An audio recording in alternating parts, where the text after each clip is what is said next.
بسم اللہ الرحمن الرحیم۔ ایک گھر کے سامنے کافی لوگ کھڑے تھے۔ میں نے پوچھا کیا ہوا، تو کہنے لگے کہ فوتگی ہو گئی ہے۔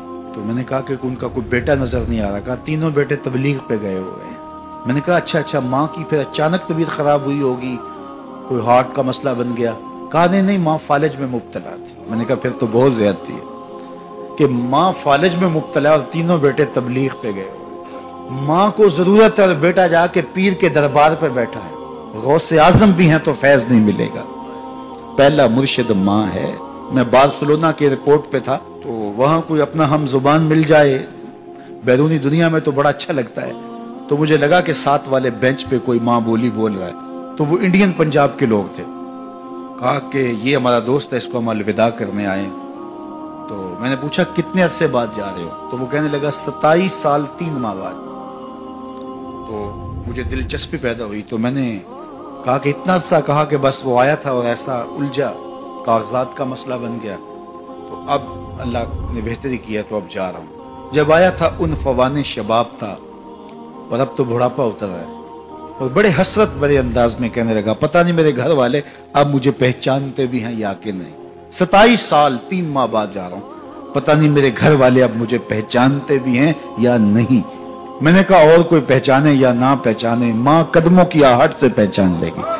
یہ میرے پتر کے پیروں کی آواز لگتی ہے۔ تو والدین کی خدمت کریں گے تو سرخرو ہوں گے، ماں باپ کی بے ادبی کریں گے تو کبھی بھی آپ سرخرو نہیں ہوں گے۔ تو والدین کی رضا کو اللہ کی رضا سمجھو، رضا اللہ فی رضا الوالد و سخط اللہ فی سخط الوالد۔ والدین کی رضا میں اللہ کی رضا چھپی ہے، اور والدین کی ناراضگی میں اللہ کی ناراضگی چھپی ہے۔ یہ تمہارے لیے دین ہے، نوافل پڑھے جا رہے ہیں، لیکن ماں باپ کو ضرورت ہے تو ان کی خدمت نہیں کر رہے، اللہ کو وہ نوافل قبول نہیں ہے۔ ماں کے قدم دباؤ، باپ کے پاؤں چومو، تو تمہارے نوافلوں سے بہتر تمہیں جب وہ دعا دیں گے اللہ اپنی رحمتیں تمہارے اوپر نازل کر دے گا۔ تو ان کی خدمت کرو۔ ایک شخص جہاد کا اذن لینے کے لیے حضور کی خدمت میں آیا، حضور میں جہاد پہ جانا چاہتا ہوں۔ کتنی بڑی بات ہے، 6واں رکن ہے اسلام کا۔ لیکن آقا کریم کیا بولتے ہیں؟ احی والدہ کا، کیا تیرے والدین زندہ ہیں؟ کالا نعم، کہا جی حضور زندہ ہیں۔ کالا ففیہ ما فجاہد، کہا جا ان کی خدمت کر، یہی تیرا جہاد ہے۔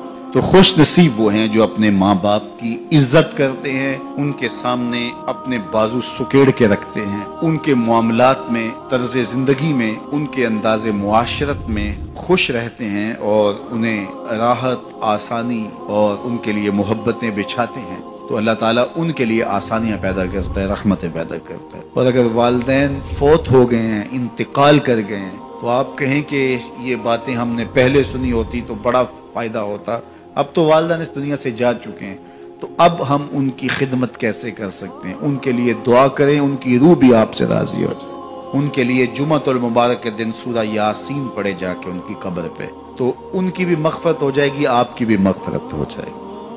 یہ والدین کے ساتھ حسن سلوک کا نتیجہ ہے۔ والدین کی رضا جوئی ہمیشہ ملحوظ رکھو۔ جو خوش نصیب اپنے والدین کو راضی رکھے ہوئے ہیں انہیں مبارک دیتا ہوں، اور اگر بدقسمتی سے میرے سننے والوں، دوستوں میں، پیر بھائیوں میں، ملنے والوں میں کسی کے ماں باپ ناراض ہیں تو وہ دیر نہ کرے، بہت جلد ان کو راضی کر لے۔ ان کی رضا تمہیں دنیا آخرت کی سرخرویاں اور کامیابیاں نصیب کرے گی۔ جو شخص اپنے والدین کے لیے روزانہ مغفرت کی دعا کرے، والدین زندہ ہوں تب بھی، فوت ہو گئے ہوں تب بھی، اس میں کبھی بھی ناغہ نہ کرے، ساری زندگی اس کے رزق میں بے برکتی نہیں آ سکتی۔